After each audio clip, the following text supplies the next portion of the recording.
The jungle of Earth was alive with sound, chirping insects, distant calls of birds, and the soft rush of a river winding through the trees.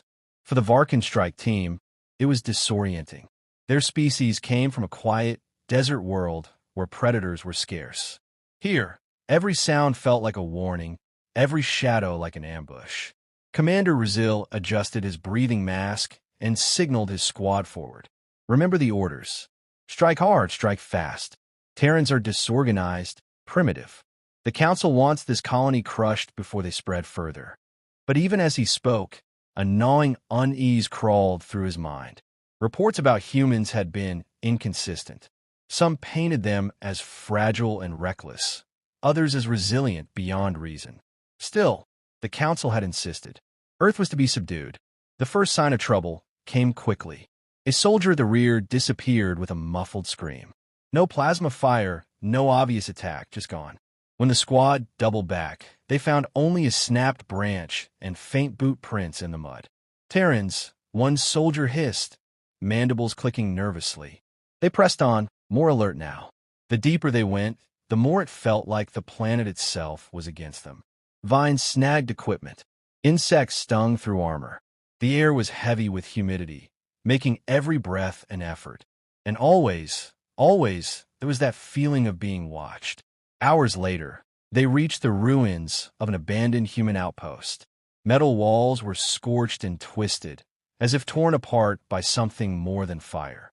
Inside, crude traps had been laid, sharp stakes hidden under leaves, wires strung low to catch the unwary. Saviz Erkshil materd. But his voice lacked conviction. That's when the humans revealed themselves.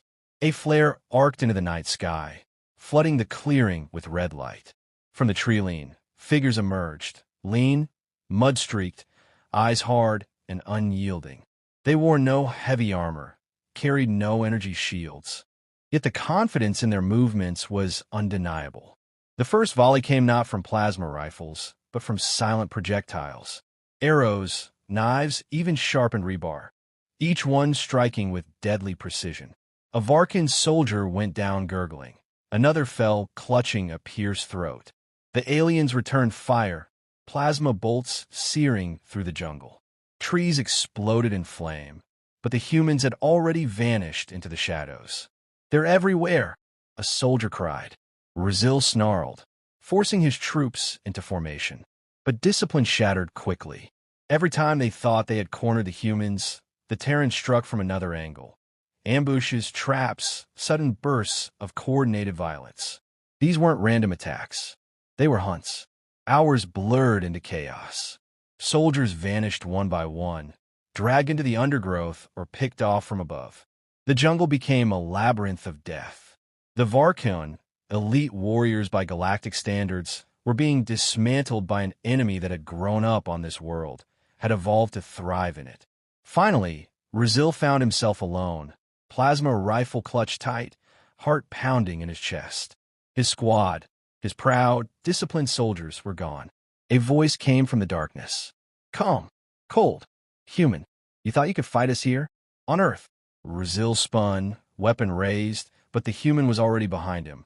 A flash of steel, a sudden pain, and the rifle fell from his claws.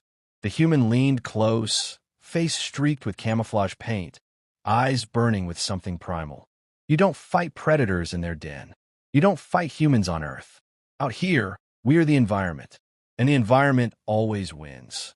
The last thing Rizil saw before darkness took him was that human smile, not of joy, but of certainty.